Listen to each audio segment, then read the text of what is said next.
Welcome to Arevalo Transferred.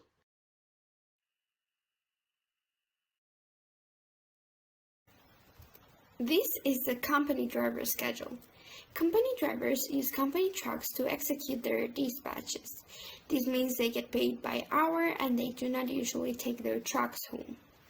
On the top of their schedule, we can find a row that says pickup in gate, and here we find a container number. This container number is letting us know that the first thing our driver will do on Monday will be hooking up to this container and in-gating it to a rail. Now, from this cell down, we have his outgate.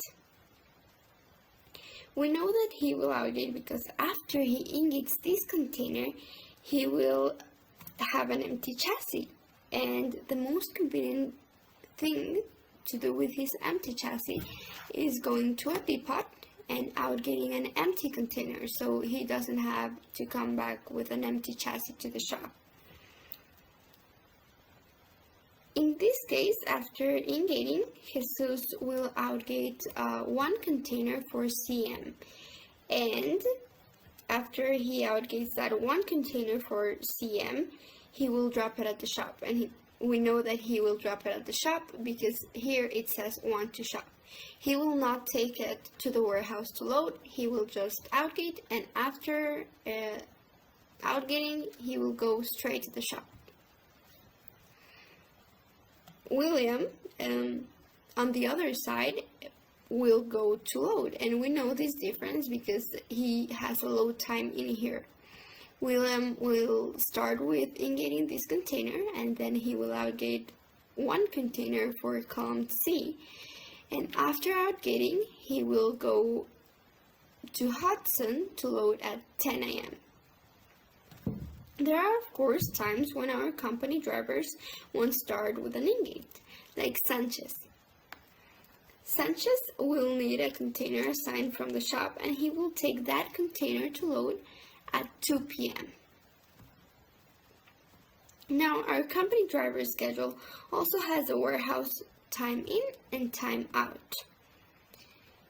So we can write up the time at which the driver arrived at the warehouse and the time at which he left. But we do also have another part on the schedule that we do not have on our owner-operator schedule. I am talking about this one. Time in and time out. Since the company drivers get paid by the hour, we need to keep track of the times they start and end their shifts at.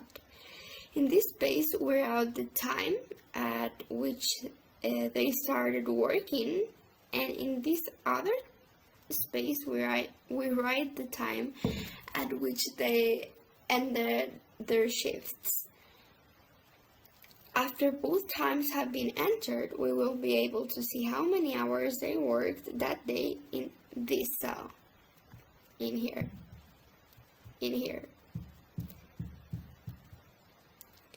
So this was the company driver schedule. I hope you enjoyed it as well, and see you guys later.